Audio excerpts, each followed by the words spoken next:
Hello friends, आज हम व्याकरण में चैप्टर 11 का पूरा ऑब्जेक्टिव करने वाले हैं क्योंकि एग्ज़ाम में ऑब्जेक्टिव क्वेश्चन ही पूछे जाते हैं। यह वीडियो हर क्लास के लिए इम्पॉर्टेंट है, 10th 12th 6 7 8 9 10 ऐसे करके। तो ये टॉपिक है प्रत्यय का। प्रत्यय कहते किसे हैं? तो जो शब्दों के अंत में लगते हैं और उनके अर्थ में परिवर्तन करते हैं, ऐसे शब्दांश प्रत्यय कहलाते हैं। जैसे कि आप एक एग्जाम्पल से देखिए, एक शब्द है हमारे पास सफल, ठीक है। अब इसके अंत में हमने लगा दिया ता, तो ये क्या बन गया? ये बन गया सफलता। तो ये ता क्या है? शब्दांश है, ठीक है। यानी ये प्रत्यय है। प्रत्यय शब्दांश ही होते हैं जो कि किसी भी शब्द के अंत में लगकर उसके अर्थ को परिवर्तित कर देते हैं। और ये जो है प्रत्यय मुख्य रूप से दो प्रकार के होते हैं। कृत प्रत्यय होता है, एक तद्धि प्रत्यय होता है। ज़्यादा डिटेल में जाना नहीं है, बस आपको प्रत्यय देखना है, प्रत्यय कौन सा किससे बना है वो जानना है, बस काम खत्म। जैसे रक्षक में कौन सा प्रत्यय है? रक्षक में अक प्रत्यय है।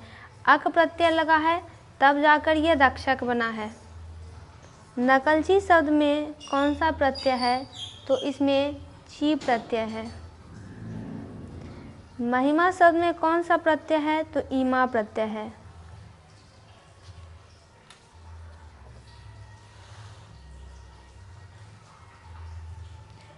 अंकुरित शब्द में कौन सा प्रत्यय है? तो अंकुर शब्द में देखिए, शब्द इस तरह से बनता है। अगर आप बुक खोलेंगे तो आपको पता चलेगा अंकुर प्लस इत, ठीक है।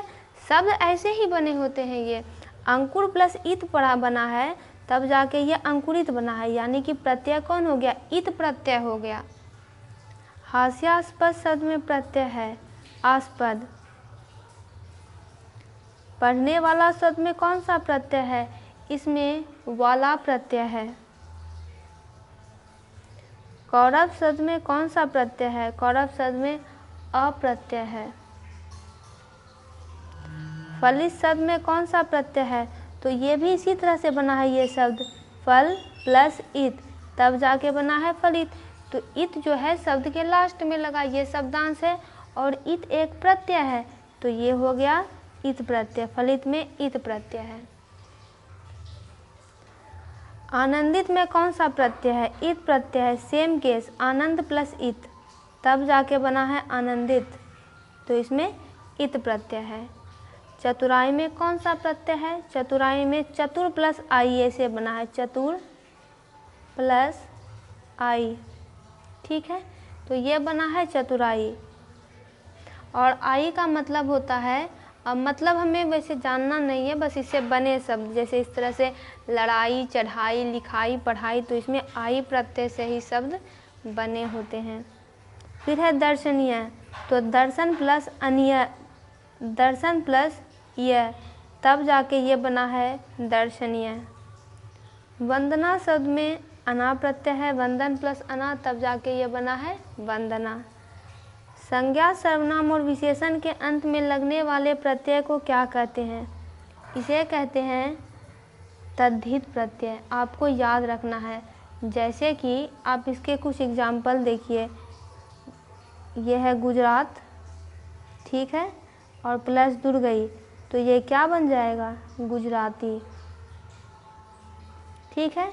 तो ये क्या हुआ? गुजरात क्या है? ये संज्ञा है। कौन सी संज्ञा है? तो व्यक्तिवाचक संज्ञा है। इसके अंत में लगने वाला प्रत्यय दीर्घई लगा, तो ये क्या है? बन गया गुजराती।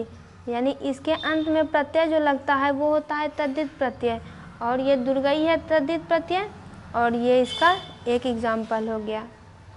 चलती शब्द में ती प्रत्यय है।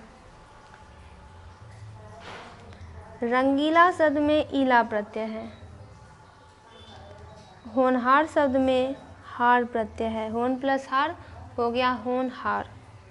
अनुज शब्द को स्त्रीवाचक बनाने के लिए आप किस प्रत्यय का उपयोग करेंगे? देखिए, अनुज प्रत्यय का अगर स्त्री करेंगे तो अनुज है पुरुष, पुल्लिंग है, स्त्रीलिंग बनाएंगे तो ये हो जाएगा अनुजा। तो अनुज प्लस आ करेंगे तो अनुजा हो जाएगा। ऐसे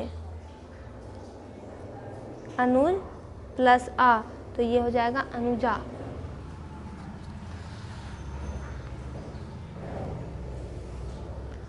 सूत शब्द को स्त्रीवाचक बनाने के लिए किस प्रत्यय का प्रयोग हो जाएगा? सूत पुल्लिंग है, स्त्रीलिंग बनाएंगे तो हो जाएगा सुता, तो सुत प्लस आ जोड़ेंगे तो हो जाएगा सुता। धुंधला शब्द में प्रत्यय है ला। दोष हर्ता में प्रत्यय का चयन कीजिए, तो दोष प्लस हर्ता, दोष हर्ता। देखिए आपको इसको अंदाज पे नहीं बनाना है कि लास्ट में ये है तो ये होगा, ये फिक्स होता है। आपको इसको मेमोराइज करना पड़ेगा, याद करना पड़ेगा, देखना पड़ेगा कि किस शब्द का स्ट्रक्चर कैसे बना है। सावधानी शब्द में प्रत्यय है ई, सावधान प्लस दीर्घ ई, सावधानी। और ये कौन सा प्रत्यय है? तद्धित प्रत्यय का एग्जाम्पल है। इसका और एग्जाम्पल हो जाएगा जैसे पंजाबी, बंगाली, बेटी, रस्सी, etc। पालनहार में हार प्रत्यय है, जैसे कि होनहार में था। बुहारी में कौन सा प्रत्यय है? तो यही दीर्घई प्रत्यय है। जूठन शब्द में अन प्रत्यय है। रुकावट में आवट प्रत्यय है। आवट प्रत्यय होता है कृत प्रत्यय। इससे बनने वाले और शब्द हो जाएंगे आपको बनावट, सजावट। तो आपको समझ जाना है कि इसमें आवट प्रत्यय लगा हुआ है। घबराहट में कौन सा प्रत्यय है? तो आहट प्रत्यय है। इसके और शब्द हो जाएंगे चिल्लाहट, मुस्कुराहट। पठन शब्द में न प्रत्यय है। मिलनसार शब्द में प्रत्यय है सार। शक्ति प्रत्यय में ती प्रत्यय है। ईमानदार में दार प्रत्यय है। दौलतमंद में कौन सा प्रत्यय लगा है? तो मंद, दौलत प्लस मंद, दौलतमंद। बहाव शब्द में आव प्रत्यय लगा है, बह प्लस आव, तब जाके ये बन गया है बहाव। कुछ और भी क्वेश्चन है। देखिए वही क्वेश्चन आ गया बुराई, तो इसमें कौन सी प्रत्यय हो जाएगी? इसमें प्रत्यय हो जाएगी आई। जैसे कि लड़ाई, चढ़ाई, लिखाई, पढ़ाई। पढ़ाई शब्द में भी आई प्रत्यय ही होगा। पौराणिक में इक प्रत्यय होता है, पुराण प्लस इक, पौराणिक। आंशिक में इक प्रत्यय है, अंश प्लस एक, तब ये जाके हो गया आंशिक। लेखक शब्द के अंत में कौन सा प्रत्यय लगा हुआ है? अक प्रत्यय लगा हुआ है, लेख प्लस अक, लेखक। मिलावट में कौन सा प्रत्यय है? तो आवट प्रत्यय है। हिंदी में कृत प्रत्ययों की संख्या कितनी है? तो कुल मिलाकर 28 है, 28। शिक्षक में कौन सा प्रत्यय है? तो अक प्रत्यय है। कोष्ठक में कौन सा प्रत्यय है? तो इसमें क प्रत्यय है। उड़ान में कौन सा प्रत्यय है? आन प्रत्यय है, उड़ प्लस आन, उड़ान। घुमक्कर में कौन सा प्रत्यय है? अक्कर प्रत्यय है। खिलौना में कौन सा प्रत्यय है? औना प्रत्यय है। घबराहट में आहट प्रत्यय है। किस शब्द में आवा प्रत्यय नहीं है? तो लावा में। देखिए दिख प्लस आवा, दिखावा, चढ़ावा, बुलावा। लावा में आवा प्रत्यय नहीं है। कनिष्ठ में इष्ट प्रत्यय है।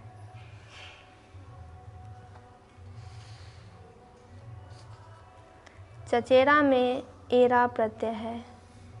टिकाऊ में आऊ प्रत्यय है और लुटेरा में एरा प्रत्यय है। दोस्तों इसका पूरा ऑब्जेक्टिव कंप्लीट हुआ। आपके पास व्याकरण की पुस्तक होगी, आप उसे खोलिए और सबको एक बार रिवाइज कीजिए। इस एग्जाम्पल को खास करके बार बार रिवाइज कीजिए। एग्ज़ाम में इसके आने की संभावना बहुत अधिक है।